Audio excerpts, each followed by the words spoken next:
Recibe un cordial saludo de parte de todos los que diariamente trabajamos para ustedes desde su canal Hechos Internacionales.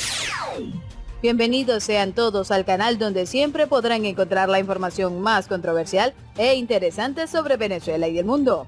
Desde aquí les damos las gracias a nuestra comunidad de Facebook y de YouTube por seguirnos diariamente.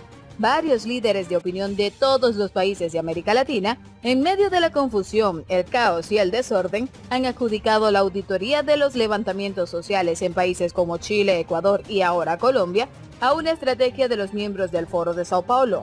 Lo hicieron los presidentes Lenín Moreno de Ecuador, Sebastián Piñera de Chile e incluso el senador Álvaro Uribe Vélez en Colombia.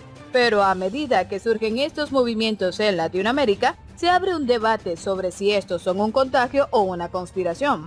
Y también nace una pregunta: si afirmamos que la izquierda realmente es la raíz de todos estos eventos, ¿con esto se le está dando al régimen más poder de lo que realmente tiene? Presta atención a lo que te diremos el día de hoy. Pues según como apunta Benjamin Trippier en un artículo de Infobae, cuando nadie reclamó la autoría de la violencia desatada en las últimas semanas, lo natural fue asignársela al gobierno chavista, quienes de cierta forma la estaban asumiendo cuando hablaban de las brisas bolivarianas que se convertirían en huracanes. Al estallar la crisis en Ecuador y Chile, Maduro declaró que era un efecto de las brisas bolivarianas, como calificó a un supuesto resurgimiento de la izquierda, y alimentó las hipótesis de que él era el responsable de la inestabilidad. Pero este discurso también puede obedecer a una estrategia del gobernante mucho más realista. A Maduro le queda muy poco campo de operación y esta puede ser su manera de hacer ver que todavía cuenta con poder.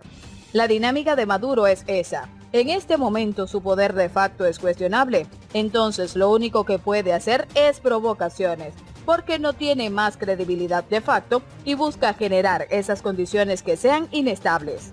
Así lo recalca el politólogo Germán Campos Herrera, investigador de la Universidad de Diego Portales de Chile. Y en referencia a todo este tema, y en antesala de las multitudinarias marchas convocadas para el mes de noviembre, muchos líderes de opinión se han referido al Foro de Sao Paulo. Aquí les vamos a contar de qué se trata y por qué se ha hablado tanto sobre este asunto. Y en este sentido, el espectador nos explica algo que es de suma importancia para ir entendiendo cómo es que son las cosas. ¿Qué es el Foro de Sao Paulo y por qué todos hablan de eso? El Foro de Sao Paulo se conformó en el año 1990, luego de la caída del Muro de Berlín, como una estrategia del Partido de los Trabajadores en Brasil, PT, y de su líder más representativo, Lula da Silva. Tras la caída del Muro de Berlín en 1989 y con la posibilidad de la caída de la Unión Soviética en un futuro cercano, los partidos y movimientos de izquierda en Latinoamérica buscaban reunirse con el objetivo de debatir sobre el futuro de la geopolítica global e intercambiar ideas sobre las consecuencias de la entrada del neoliberalismo en la región. Por ello, en el año 1990, el Partido de los Trabajadores de Brasil fundó el Foro de Sao Paulo, un espacio pensado para discutir estas problemáticas y articular los esfuerzos y las comunicaciones que estos grupos tenían en cada país. Este fue integrado por partidos y movimientos políticos, organizaciones sociales, dirigentes comunitarios, líderes sociales, campesinos e indígenas afines a la izquierda de América Latina. Al primero de estos encuentros en el año 1990, asistieron todos los partidos comunistas, guerrilleros marxistas, sindicalistas y de izquierda de la región. Como explica la politólogo guatemalteca Gloria Álvarez Cross, con ello, si tú eras comunista, en lugar de agarrar un fusil e irte a la montaña, podrías formar tu partido, presentarte a elecciones y que la gente te votara. Fue entonces una alternativa para los movimientos políticos, una plataforma en la que los partidos de izquierda de cada país recibían apoyo de sus pares en la región y se diseñaban agendas de trabajo conjunto, como lo hacen otras organizaciones políticas en el mundo. Desde entonces, los miembros del foro se han reunido de manera anual, con la excepción de algunos años. El foro, sin embargo, es más un espacio de discusión política y académica de carácter abierto, que no tiene poderes vinculantes con los distintos gobiernos que hacen parte ni está reconocido como una organización de estados, como la Organización de los Estados Americanos. Por ello, solo había destacado como un espacio de intercambio de ideas y experiencias, mas no como uno en el que se tomaran acciones coordinadas hasta ahora. 3 décadas después de su origen, el Foro de Sao Paulo vuelve a ser noticia por una teoría conspirativa que indica que desde allí se han promovido una ola de protestas en toda la región y que, incluso, se ha pagado para promover la violencia dentro de las manifestaciones sociales. En fin, no hay pruebas consistentes de que haya tejido una estrategia para sembrar el caos en la región desde el Foro de Sao Paulo. En cambio, hay hechos sólidos que ponen en duda la veracidad de esta teoría, pues paradójicamente, tras la primavera latinoamericana de 2019, el único gobierno que ha caído es el de Evo Morales, uno de los integrantes y líderes del foro. El discurso sobre el Foro de Sao Paulo tiene un fin común en todos los líderes de la región: deslegitimar la protesta y culpar a un agente externo de los problemas internos que en todos los casos son irrefutables. Luego de que el presidente de Brasil, Jair Bolsonaro, acusó al Foro de Sao Paulo de patrocinar las manifestaciones, el Partido de los Trabajadores, fundador del espacio, apuntó a un comunicado que atribuir al Foro de Sao Paulo no es solo una desinformación, es una falta de respeto a la autonomía del pueblo y, más aún, una acusación criminal. Ni siquiera el ultraliberal Piñera pudo usar este argumento para tratar de descalificar la ola de protestas, así lo dice la nota. Los análisis sobre los detonantes y efectos de los levantamientos en la región de este año todavía son muy precarios. Sin embargo, es difícil ignorar la realidad en la que está sumergida Latinoamérica.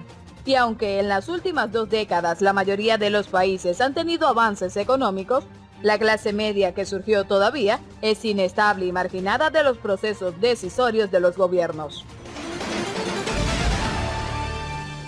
Más que una conspiración del Foro de Sao Paulo, se trata de ir hacia los gobiernos y la incertidumbre porque estos adopten medidas que perjudiquen a la clase media y, como lo explica Naim, un poco de contagio. Creo que el contagio es importante. Hay algo llamado el efecto demostración, que es el que tiene sobre la conducta humana ver cómo otros hacen ciertas cosas y qué consecuencias tienen. Eso motiva a que la gente imite y replique dicha conducta.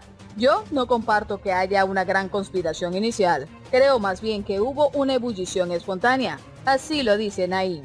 Y hablando de llamado para duplicar conductas, el mecanismo de Uruguay, que propuso una hoja de ruta para Venezuela, hizo también un llamado a Argentina para que se sume a sus filas una vez asuma el presidente electo Alberto Fernández. Los países que integran el mecanismo de Uruguay pondrán en consideración una hoja de ruta a los distintos actores de la crisis en Venezuela con la finalidad de encontrar una solución pacífica y democrática.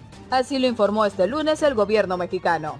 Refrendamos nuestro compromiso de contribuir a que el pueblo venezolano pueda encontrar una solución pacífica y democrática a sus diferencias, a fin de que Venezuela alcance la paz y la estabilidad. Así lo apuntó en un comunicado la Cancillería de México, que junto con Uruguay y la Comunidad del Caribe CARICOM integran el mecanismo de Uruguay. A la luz de que otras iniciativas no han prosperado, el mecanismo propuso una hoja de ruta que será puesta a consideración de los distintos actores venezolanos. Así lo añadió el texto sin dar más detalles. El grupo reconoció medidas de fomento a la confianza tales como la liberación del diputado y vicepresidente de la Asamblea Nacional, el opositor Edgar Zambrano, y pidió la excarcelación de todas las personas en situación similar, incluido Roberto Marrero, jefe del despacho del líder opositor Juan Guaidó. El mecanismo, creado el 6 de febrero, poco después de que Guaidó se declarara presidente interino de Venezuela, con apoyo de medio centenar de países, hizo también un llamado a Argentina para que se sume a sus filas una vez que asuma el presidente electo Alberto Fernández el próximo 10 de diciembre. Venezuela sufre la peor crisis de su historia moderna, con el desplome de la vital producción de crudo y una inflación galopante que el Fondo Monetario Internacional prevé cierre en el 2019 en 200.000%.